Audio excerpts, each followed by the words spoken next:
Por, cila është platforma jonë për Dardanin, më lejoni t'ju prezentoj 10 pikat e tona, të cilat nisin së zbatuari me njëherë me të filluar mandati ynë i parë. Ne e kemi propozuar një metodë për identifikimin e problemeve dhe për përcaktimin e prioriteteve të buxhetit të komunës. Quhet kartela e lagjës dhe me këtë kartel po identifikojmë të gjitha nevojat për investime në përlagje. Në Dardani na ka rezultuar sepse i kemi konsultuar banorët, kemi biseduar me juve ditëve të kaluara dhe javëve të kaluara. Çështja e parë shumë serioze janë ashensorët e ndërtesave e banesave të Dardanis. Pjesa dërmuese e ashensorëve janë të vjetruar, janë të rrezikshëm, nuk mirëmbahen, disa nuk funksionojnë fare. Prandaj, nga viti i parë i mandatit fillojmë vendosjen e ashensorëve të ri në të gjitha ndërtesat kolektive të Dardanis.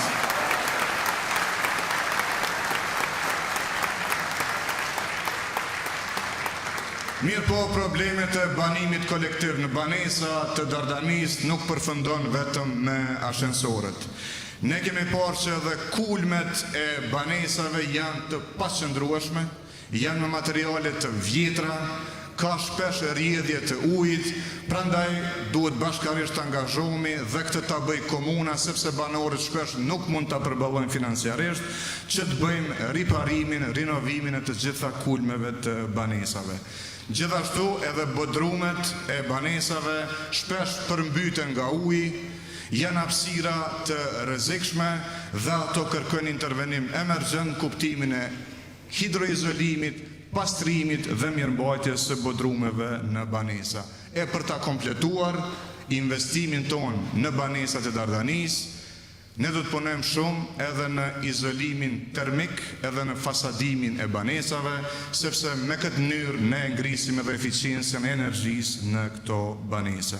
Të dashur banorë të Dardanis, intervenimet tona në banesat e Dardanis janë investime që përballohen shumë lehtë me buxhetin e komunës së Prishtinës, nuk ka nevojë as me shku te qeveria, as me kërku grant, as me arsetu që dikush po na bllokon, veç duhet me hy punës edhe me kry këtë çështje, sepse kjo ndikon në mirëshenjen e banorëve që janë aty.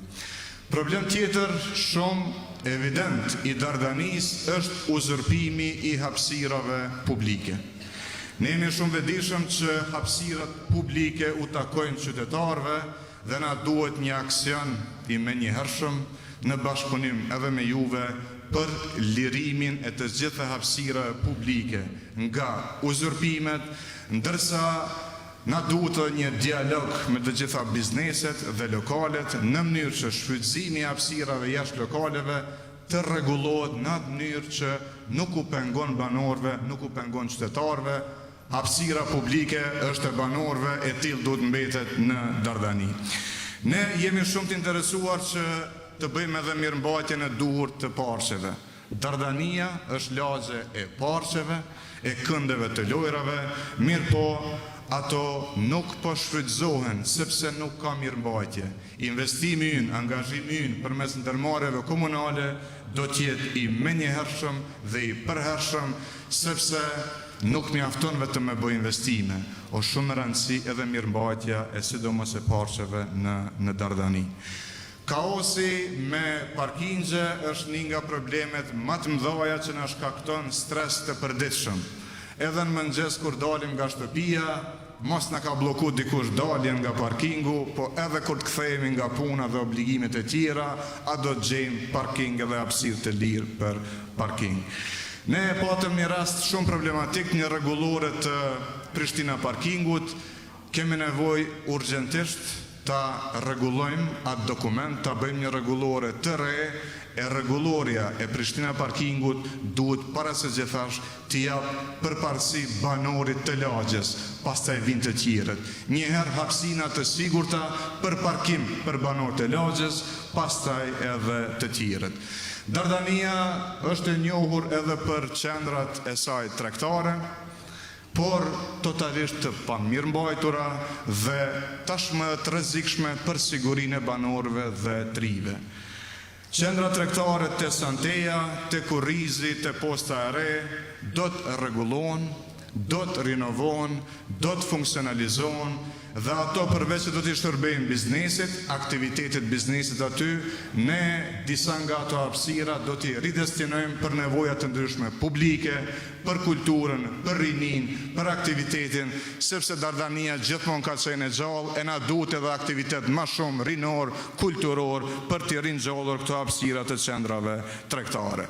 Pika jone 9, sepse nuk i numrova kështu një nga një, po deri tash u bën 8 pika. Pika jone 9 për Dardanin janë hapësirat sportive, hapësirat për të moshuarit, qasje më e lehtë për personat me aftësi të kufizuar dhe siguria publike përmes ndriçimit, po jo vetëm ndriçim pak para zgjedhjeve, ndriçim i qëndrueshëm, ndriçim eficient dhe ndriçim që mirëmbahet gjatë gjithë kohës. Pika jone fundit për Dardanin, pika 10 brenda mandatit ton të parë, është tregu i lagjës. Ky është një koncept i yni për të gjitha lagjet e Prishtinës, nga një treg të gjelbër për çdo lagje, aty ku fermeri i fshatit të Prishtinës mund ta sjellë produktin e tij dhe ne të kemi mundësi të ushqejmë fëmijët e tanë me produkte cilësore të fermerit të fshatit të Prishtinës. Dhe për mirëmbajtjen e tregjeve të lagjeve, por edhe për mirëmbajtjen e tregjeve ekzistuese, tregut të gjelbër në qendër, tregut të Ulpianës, ne do ta themelojmë ndërmarrjen e re komunale tregu, e cila do të mandatohet për të menaxhuar dhe për të mirëmbajtur të gjitha tregjet e Prishtinës.